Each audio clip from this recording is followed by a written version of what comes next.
بسم الله الرحمن الرحيم، والصلاة والسلام على أشرف المرسلين سيدنا وحبيبنا محمد عليه أفضل الصلاة والتسليم. الكثير من المصادر في هذه الأيام تؤكد قرب لاعب كريستال بالاس دين بن عمار من الموافقة للعب للمنتخب الجزائري. الشاب ذو 17 سنة اللي يلعب ظهير أيسر في نادي كريستال بالاس، وحسب آخر الأصداء تؤكد أنه في طريقه للموافقة على حمل قميص المنتخب الوطني. في هذا الفيديو راح نتحدث عن اللاعب ونتعرف عليه أكثر إن شاء الله. أولا، من هو دين بن عمار؟ هذا اللاعب من مواليد 31 ماي 2008، عمره 17 سنة فقط. بدأ في أكاديمية كريستال بالاس منذ السنة 14 من عمره، ووقع أول عقد احتراف في جويليا 2025، وشارك لأول مرة مع الفريق في ديسمبر 2025 ضد كوبس الفنلندي في الكونفرنس في كأس المؤتمر. وكانت هذه المشاركة موفقة جدا، حيث أشادت به الكثير من الصحف، ومدربه جلانتر الذي قال عنه أنه صاعد بسرعة الصاروخ.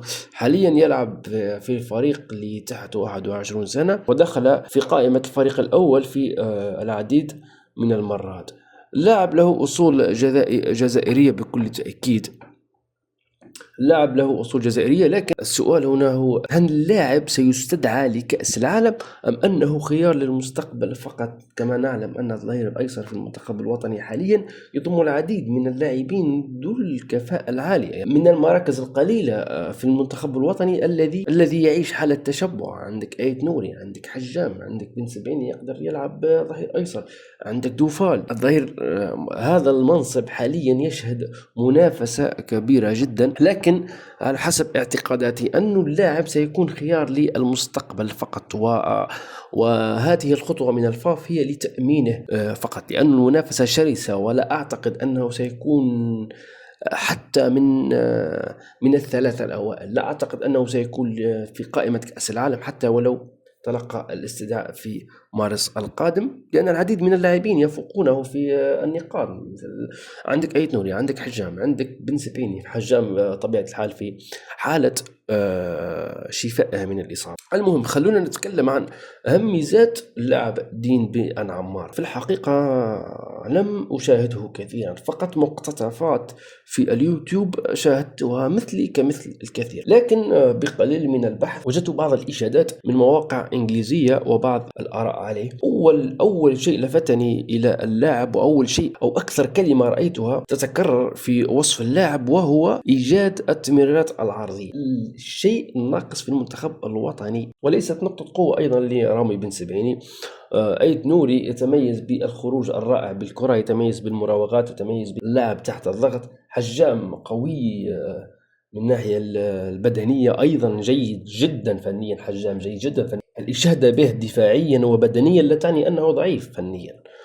رأيت العديد من الآراء بأنه حجام محدود فنيا. لا، حجام رائع جدا فنيا، تمريراته رائعة جدا، لكن حجام ليس بقوة أيت نوري من الناحية الفنية. وهناك شيء آخر وصف به اللاعب هو من أهم ميزات الظهير الأيسر العصري، وهو قراءته للمساحات وطلب الكرة خلف المدافعين، الشيء الذي يتميز به أظهرة يسرى تاريخية مثل اللاعب جوردي ألبا.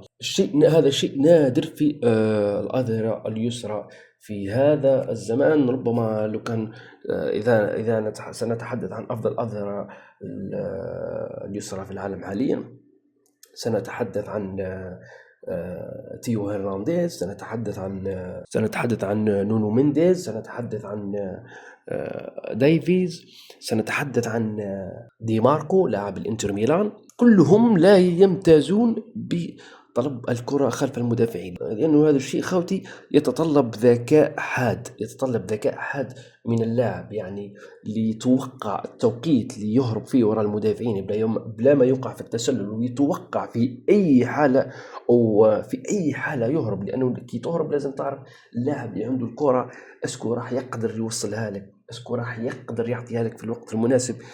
طلب الكرة وراء المدافعين يستلزم ذكاء حاد. أيضا هناك إشادة بقوة شخصية اللاعب، يعني دين بن عمار حقيقة يمتلك صفات لظهير أيسر واعد إن شاء الله. أتمنى أن تكتمل هذه الخطوة من الفاف، وأن تؤمن اللاعب للمستقبل. في النهاية دين بن عمار هو جوهرة واعدة، لأنه في سن 17 تتلقى من فريق أول في البريمير ليج، هو شيء ليس بالسهل، لأنه الأفرقة في الدوري الإنجليزي لديها أموال كثيرة وتستطيع جلب أي لاعب، وليس من السهل أن تقوم برفع لاعب من الأكاديمية. إذا انضم اللاعب للمنتخب سيحصل على دفعة معنوية للمستقبل، وستكون نقطة كبيرة في السي في تاعو. نتمنى نسمع آراءكم، وما تنسوش تدعمونا بزر لايك واشتراك في القناة. استودعكم الله الذي لا تضيع ودائعه، والسلام عليكم ورحمة الله.